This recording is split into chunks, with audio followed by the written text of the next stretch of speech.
Hello दोस्तों, आप सभी का एक और एनिमे रिकमेंडेशन की वीडियो के अंदर स्वागत है। जहां आज की वीडियो के अंदर तुम्हें मैं बहुत ही कमाल की एनिमे रिकमेंडेशन देने वाला हूं जो इस समर सीजन में हमें देखने को मिल रही है। मतलब आज की वीडियो के अंदर एक से बढ़कर एक कमाल की एनिमे सीरीज होने वाली हैं, जिनमें से कुछ हिंदी डब भी होने वाली हैं। तो अगर तुम इनमें से कोई भी सीरीज को मिस नहीं करना चाहते हो तो एंड तक जरूर बने रहना। बाकी चलो जल्दी से शुरू करते हैं। सबसे पहले नंबर 7 पे आती है न्यू सागा, जो एक टाइम रिवर्सल इसी का एनिमे सीरीज है, जहां हमारे मेन कैरेक्टर ने एक हार्डकोर वॉर के बाद फाइनली डीमन किंग को डिफीट कर दिया होता है। लेकिन इस वॉर के चलते इस बंदे ने अपने सभी लव्ड वंस को खो दिया होता है और खुद भी ऑलमोस्ट मौत की कगार पे खड़ा होता है। लेकिन मरने से पहले ये बंदा एक मैजिकल क्रिस्टल की वजह से 4 साल पीछे टाइम में चला जाता है, जहां वॉर शुरू नहीं हुई होती है और इसके सभी लव्ड वंस जिंदा होते हैं। तो अब कैसे ये बंदा डीमन किंग को डिफीट करता है by protecting his loved ones, वो देखना काफी इंटरेस्टिंग होगा। जहां तुम्हें प्लॉट बड़ा बेसिक सा लग रहा होगा, लेकिन अगर इसी का एडवेंचर एनिमे सीरीज देखना पसंद हो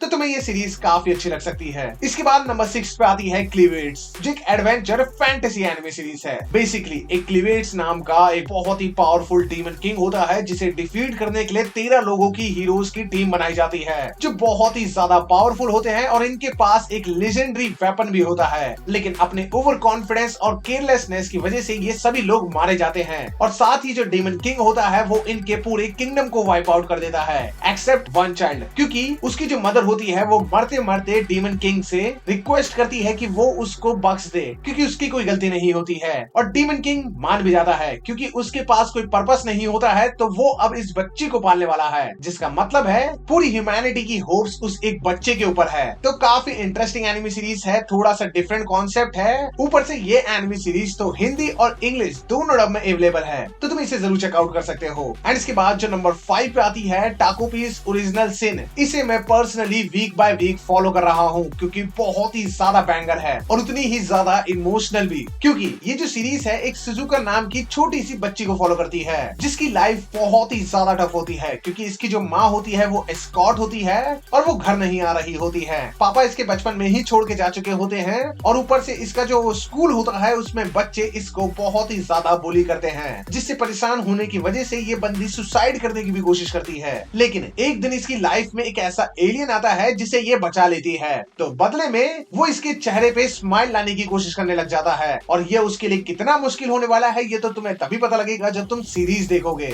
तो काफी ज्यादा तगड़ी सीरीज है, इसका साइकोलॉजिकल एलिमेंट है, जिसके सिर्फ कैरेक्टर्स बच्चे से देखने को मिलते हैं, लेकिन प्लॉट और प्रीमाइस बहुत ही ज्यादा मेच्योर है और काफी डार्क है, तो तुम्हें काफी पसंद आएगा। जिसके बाद नंबर 4 पे आती है एक रोम कॉम, जिसका नाम है the fragrant flower blooms with dignity, जो दो ऐसे हाई स्कूल को फॉलो करती है जो एक दूसरे के कट्टर राइवल होते हैं। मतलब ये दोनों हाई स्कूल के जो बच्चे होते हैं ये एक दूसरे को देखना पसंद नहीं करते हैं। अब जो हाई स्कूल इनमें से बदनाम होता है उन्हीं में हमारा मेन कैरेक्टर यानी कि रिंटारो पड़ता है, जिसकी जो पर्सनैलिटी है वो काफी rude and rough and tough है, जिसकी वजह से लोग उसे हमेशा गलत जज कर लेते हैं और उसकी शकल देख के ही डर जाते हैं। एक्चुअली में ये बंदा काफी ज्यादा सॉफ्ट हार्टेड होता है और बहुत ही ज्यादा काइंड और रिस्पॉन्सिबल होता है, क्योंकि ये अपनी फैमिली की बेकरी शॉप चलाता है, जहां इसकी मुलाकात होती है अमीरों के हाई स्कूल की एक लड़की वोकारी से। अब कैसे ये दोनों दुश्मनी से दोस्त बनते हैं और कैसे इनकी चीजें आगे बढ़ती है, यही देखना इस सीरीज में इंटरेस्टिंग होगा। तो अगर तुम्हें ऐसे प्रीमाइस पसंद आते हैं तो तुम इस सीरीज को डेफिनेटली चेकआउट कर सकते हो। अब जो बची हुई टॉप 3 एनिमे सीरीज हैं, इनमें से कोई एक इस ईयर की एनिमे ऑफ द ईयर भी बन सकती है, जिसमें से नंबर 3 पे आती है टोगन एंकी, जो सीकी के अराउंड में रिवॉल्व करती है, जिसे गन्स का बहुत शौक होता है। इसका मतलब है तुम्हें सीरीज में बहुत तगड़ी गन्स वाली फाइट्स भी देखने को मिलने वाली हैं। और ये बंदा एक्चुअली में एक ओनीस का डिसेंडेंट होता है, मतलब एक डीमन की फैमिली से। तो अगर डीमंस हैं तो इनको हॉन्ट करने वाले लोग भी होंगे, जस्ट लाइक डीमन स्लेयर की तरह, जो होते हैं मोमोटारो के डिसेंडेंट्स, जो एक दिन शिकी के घर में घुस के इसके फोस्टर फादर को इसकी आंखों के सामने मार देता है और उसी मोमेंट पे शिकी अपने डिमोनिक पावर को अवेकन कर लेता है, जिससे वो खुद बिजर्क मोड में चला जाता है। जिसके बाद बहुत तगड़ी फाइट देखने को मिलती है, लेकिन वो अपनी पावर्स को कंट्रोल नहीं कर सकता है। तो रिवेंज लेने के लिए ये बंदा ओनीस के डिसेंडेंट के एक ग्रुप को ज्वाइन कर लेता है, ताकि अपनी ब्लड मैनिपुलेशन को मास्टर कर सके। तो बस इसी के चलते तुम्हें बहुत तगड़ी बैटल्स आगे भी देखने को मिलेंगी। तो इसका प्रीमाइस जो है बहुत इंटरेस्टिंग है, एक्शन भी बहुत कमाल का है, एनिमेशन टॉप टायर की है और ये सीरीज टोटल 24 एपिसोड कंटेन करने वाली है, तो बहुत मजा आने वाला है, इसे गलती से भी मिस मत कर देना। जिसके बाद नंबर 2 पे आती है गाची अकुटा, जो टोजन आकी की तरह ही एक रिवेंज एनिमे सीरीज है, जो एक ऐसी दुनिया के अंदर सेटअप है जहां अमीर और गरीब अलग अलग रहते हैं।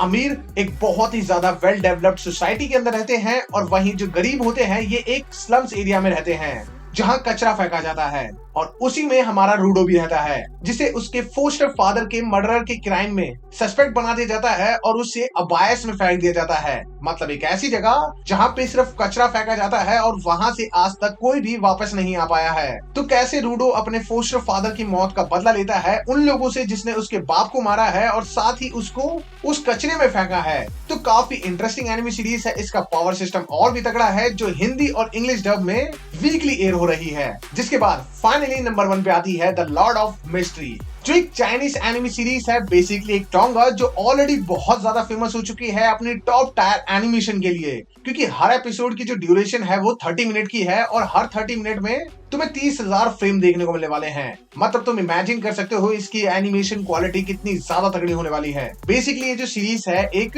इसी का एनिमे सीरीज है जो क्लेन मोरेटी को फॉलो करती है, जो एक नॉर्मल इंसान हुआ करता था, लेकिन एक दिन ये बंदा एक ऐसी दुनिया के अंदर रीइंकार्नेट हो जाता है जहां हर किसी के पास सुपरनेचुरल पावर्स हैं, बट विद सम रिस्क, जिसकी वजह से काफी सारी मिस्ट्रीज, बहुत तगड़े प्लॉट ट्विस्ट और सस्पेंस तो तुम्हें भर भर के देखने को मिलेगा। क्योंकि इस सीरीज का एनिमे वर्जन आने से पहले ही ये बहुत ज्यादा पॉपुलर थी। तो तुम इसे भी चेकआउट कर सकते हो अगर तुम्हें चाइनीज एनिमे सीरीज देखना पसंद हो। तो तुम इनमें से कौन सी एनिमे सीरीज को सबसे पहले देखने वाले हो, कमेंट करके जरूर बताना। और ऐसे ही मोर एनिमे रिकमेंडेशन के लिए चैनल को सब्सक्राइब जरूर कर लेना। बाकी मिलते हैं ऐसे ही मोर वीडियोस के साथ, तब तक के लिए जय Hind and thanks for watching.